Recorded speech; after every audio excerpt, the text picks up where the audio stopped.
Hi guys, welcome back to our channel Shivaraj blogs. ఇప్పుడు మనమైతే ఇక్కడ షూటింగ్ అయితే వచ్చినాం. ఈ షూటింగ్ ఏంటంటే ఇక్కడ మన లాస్ట్ టైం వెబ్ సిరీస్ అయితే ఉంది కదా, యారన్ల కొట్లాట అనే వెబ్ సిరీస్లో అది పార్ట్ 3 అయితే అయిపోయింది. 3 పార్ట్స్ అయితే అయిపోయినాయి. ఇప్పుడు 4th పార్ట్ అయితే ఇవాళ అవుతుంది షూటింగ్.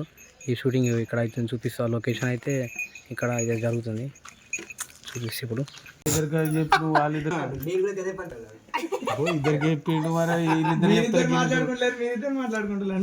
రెడీ రెడీ ఇట్లయితే ముగ్గురు వస్తారు మరి ఫ్రేమ్లో ఉన్నావు. రెడీ ఎంత ఉన్నాయి దగ్గర? ముందు బుక్కులు ఎంత ఉందో చెప్పు. బుక్కులు ఎంత ఉన్నాయి కాదు, నీ దగ్గర ఎంత ఉన్నాయో ముందు చెప్పు. నా దగ్గర 25,000 ఉన్నాయి. 25,000? మరి బుక్కులు ఏంటి 35,000 ఉన్నాయని చూపిస్తుంది? కట్ అన్న ఈమె తీసిన కదా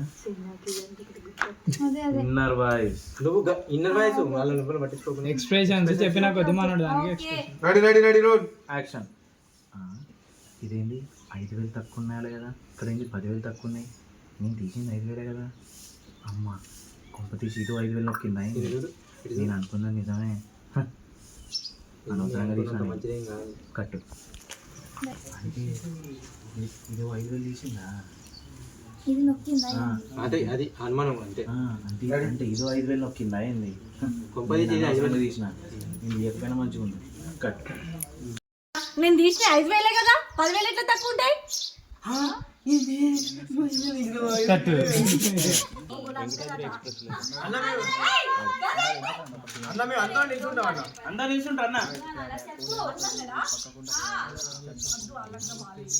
ఓకే ఎక్కువ వస్తాయి ఇక ఒక్కసారి నిల్చోను. ఓకే అదేంటి నేను తీసింది ఏంటి నువ్వు 5,000 తీసినావా? ఏంది నువ్వు 5,000 తీసినావా? ఏంది 5,000 తీసినావా? నేను చెప్పలే ఇది పెద్ద దొంగ అని. ఎందుకు తీసినవే? ఏం చేసినావా పైసలు? అడగండి అట్లా. ఈ 5,000 లెక్క రా.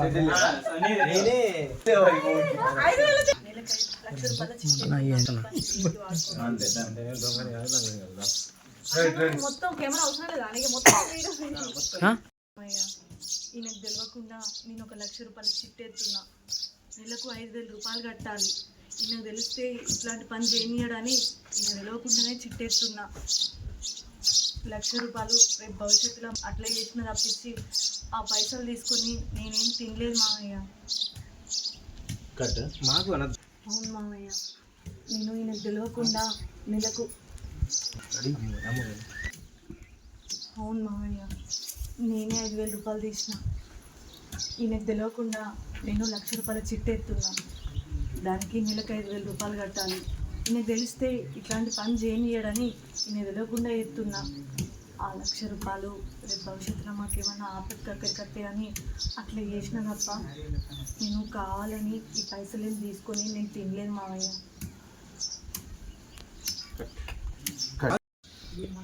సారీ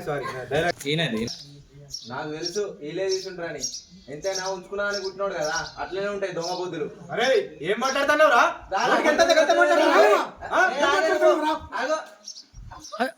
బాబు బాబు బాబు బాబు బాబు ఏమైంది? బాబు పాపం వాళ్ళిద్దరి మధ్యలో నువ్వు దూరుతున్నట్టుంది అక్క. మీదికి ఎందుకు పోతున్నావు అని అడుగుతున్నా.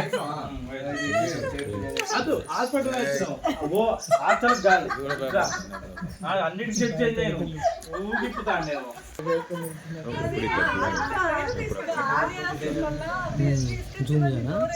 కొన్ని వాడుకోవాలి.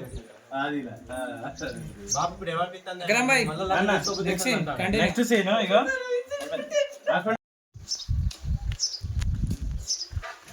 బాబు అందరూ వాళ్ళకి బాగుపడతాను. నేను మీతో కొంచెం మాట్లాడాలి. పొత్తుల సంసారం అంటే ఒక ఇల్లు ఊడ్చి బోర్లు తోమి ఇంతే కాదు, పప్పులు ఉప్పులు అన్నీ ఒకటే కాడ వేసుకొని వండుకొని ఎత్తా. ఇక్కడ నుంచి అది కొన్ని పనులు చేయాలి. ఇంట్లో పని నేను చేస్తా, వంట పని బట్టలు పిండుడు అవి దాన్ని చేయమను. ఇక నుంచి వాషింగ్ మిషన్లు ఇవేం చేసుడు దీని వంతు. మిగతా పని ఇగో మామయ్య పొత్తులుండు అంటే సామాన్లు సరుకులు అన్నీ ఒక్క కాడ వేసుకొని వండుకొని తినుడు కాదు. సగం పనులు అది చేయాలి, సగం పనులు నేను చేయాలి. అప్పుడు ఏరున్నప్పుడు మంచిగా వాషింగ్ మిషన్లు, సాకలామెను, వంట ఆమెను పెట్టుకొని ఎల్ల తీసుకుంది. ఇక్కడ అట్లా నడవది. పొత్తులు ఉన్నప్పుడు ఉప్పులు పప్పులే కాదు, అన్ని పనులు సమానంగా చేయాలి. ఇక నుంచి నేను కూడా దానికి అన్ని పనులలో వంతు పెడదామనే చెప్తున్నా. పాపం దానికి వంట రాదు కదా, ఆ బట్టలు విండు రాదు కదా అని నేనే బట్టలు విండుకుంటున్నా. అది వచ్చి ఇట్లా జాడిచ్చి తీసి ఎండేసేది. వంట రాదు కదా అని నేనే వంట చేసిన. వండిన కూర తినుకుంటా మంచిగా వంటలు పెట్టేది. పైసా లెక్క పెట్టింది కదా, పనులు కూడా సమానంగా పంచుకోవాలి. ఇక నుంచి వంట చేసి బట్టలు విండు పనులు నెయ్యి, మిగతా ఇంట్లో పనులు చేస్తున్నాయి. అట్లయితేనే సరే. అన్నం అన్నది కూర మాత్రం మీరైతే తినలేరు. తర్వాత మీ ఇష్టం. అట్లా వంట రాదని చెట్ట బిడ్డ. ఈ రోజు కాకుండా రేపు, రేపు కాకుండా ఎల్లుండి కొంచెం నేర్చుకోవాలి కదా బిడ్డ. ఒక్కరోజు రావాలంటే వస్తుందా? అట్లా మాట్లాడితే చెప్పు. నేర్చుకున్న వారికి తర్వాత సరే నేర్చుకుంటా, మరి ఏమని నేర్పిమాను. నాకు కూడా వండాలనే ఉంటుంది కదా.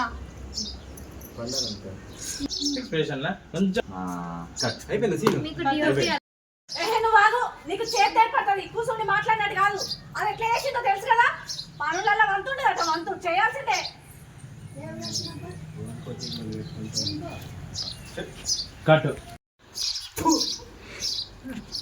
ఇదేమంటావు నవీన్? మామయ్య ఏంటి బిడ్డ? ఇది ఫస్ట్ టైం వంట చేసిన, నేను ఎట్లా చెప్పండి.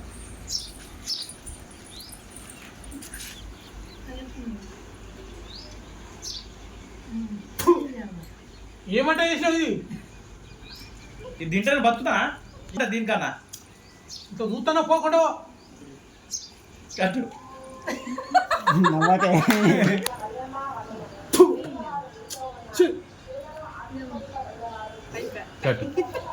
చూసుకో ఇగో. ఇది తింటేనే బతుకుతా. ఏమంటా ఇది? ఇంకా దీనికన్నా విషయం కమ్మ ఉంటుంది. ఎందుకు నీ బతుకుల మనబడా. వంట చేసుడంటే వంకలు పెట్టి పైసలు లెక్క చెప్పినంత ఈజీ కాదే. పైసలు అంటే 5,000, 10,000, 20,000 అయినా మళ్ళీ తీసుకుపోయి డబ్బలు వేయొచ్చు. కానీ వంట వండితే తర్వాత ఉప్పు కారం కలిపితే అదంతా మంచిగా ఉండదు. ఇప్పుడు మావయ్యకి పెట్టిన వాటి తుప్పు అని ఉంచి సపడెక్కున్నాడు. వచ్చినాక నీ మొగుడికి పెట్టు, తీసి మొగాన్ని ఉతుకుతాడు. వంట చేస్తుందట. వంట చేస్తుందట వంట. పెంట చెయ్యి నీ పొంద పెట్ట ఎందుకా బతుకు.